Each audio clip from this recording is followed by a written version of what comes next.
কোরআন শিখালে কাজে লাগবে। কোরআন শরীফ মুখস্থ করে, বেশি করে মুখস্থ করেন কোরআনে কারীম, আপনার ফায়দা হবে। হযরত ওমর রাদিয়াল্লাহু তাআলা আনহু বর্ণনা করছেন যে রাসূল কারীম সাল্লাল্লাহু আলাইহি ওয়াসাল্লাম বলেছেন, ইউকালু লিসাহিবিল কুরআনি ইকরা ওয়ারাত্তিল কামা কুনতা তুরাত্তিলু ফিদ দুনিয়া।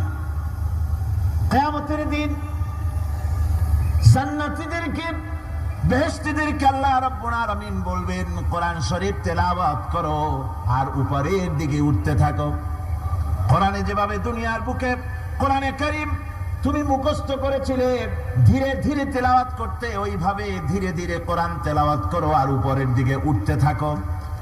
আল্লাহ পাক বলতে থাকবেন, উপরের দিকে ওঠো, তেলাওয়াত করো আর ওঠো। উঠতে উঠতে যেই জায়গা গিয়ে তোমার তেলাওয়াত শেষ হয়ে যাবে, জান্নাতের ওই জায়গাটা তোমার জন্য বরাদ্দ হবে।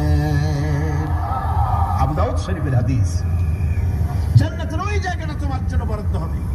এখন যাদের শুধু সূরা ইখলাস আর সূরা কাউসার মুখস্থ, তারা তো দুই পা আগাই বসে যাবে, উঠতে পারবেন না। বেশি বেশি মুখস্থ করেন, হাফেজে কোরআন হন অথবা হাফেজের মতো হন। বেশি বেশি মুখস্থ করেন সূরা ইয়াসিন, সূরা দুখান, সূরা রহমান, সূরা ওয়াকিয়া, সূরা মুজাম্মিল, এই সমস্ত সূরা, বেশি সূরা আল আরাফ, সূরা কাহাফ, সূরা মারিয়াম ইত্যাদি মুখস্থ করেন। কিয়ামতের দিন কাজে লাগবে। জান্নাতের অত উঁচায় উঠতে পারবেন। হাফেজে কোন জায়গায় যাবে? সুবহানাল্লাহি ওয়া বিহামদি। 30 পারা কোরআন যার সিনার ভিতরে, জান্নাতের কোন জায়গাটা আল্লাহ তাকে বরাদ্দ করবেন? সুবহানাল্লাহ, সুবহানাল্লাহ। কোরআনে কারীমকে মুখস্থ করুন, বেশি করে মুখস্থ করুন। কোরআনে কারীমকে বেশি করে তেলাওয়াত করুন। এই কোরআনে কারীমকে যারা বেশি করে তেলাওয়াত করবে, তেলাওয়াত করতে গিয়ে যারা আল্লাহর কাছে কিছু চাওয়ার সময় পাবে না, তাদের সম্পর্কে রাসূল কারীম সাল্লাল্লাহু আলাইহি ওয়াসাল্লাম বলেছেন হাদিসে কুদসি। হাদিসে কুদসি রাসূল কারীম সাল্লাল্লাহু আলাইহি ওয়াসাল্লাম বলেছেন, ইয়াকুলু রাbb তাবারাক ওয়া তাআলা মান শাগালাহুল কুরআন আন যিকরি মাসআলাতি আতাইতুহু আফজালা মা উতিয়া সাইলিন।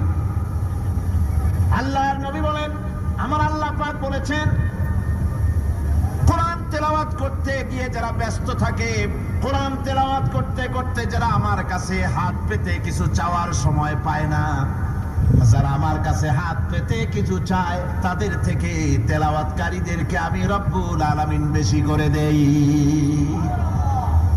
সুবহানাল্লাহ। করতে যারা আল্লাহর কাছে হাত পেতে যাওয়ার সময় পায় না, আল্লাহ পাক বলেন যারা চায় তাদের থেকে তেলাওয়াতকারীকে আমি বেশি দেই।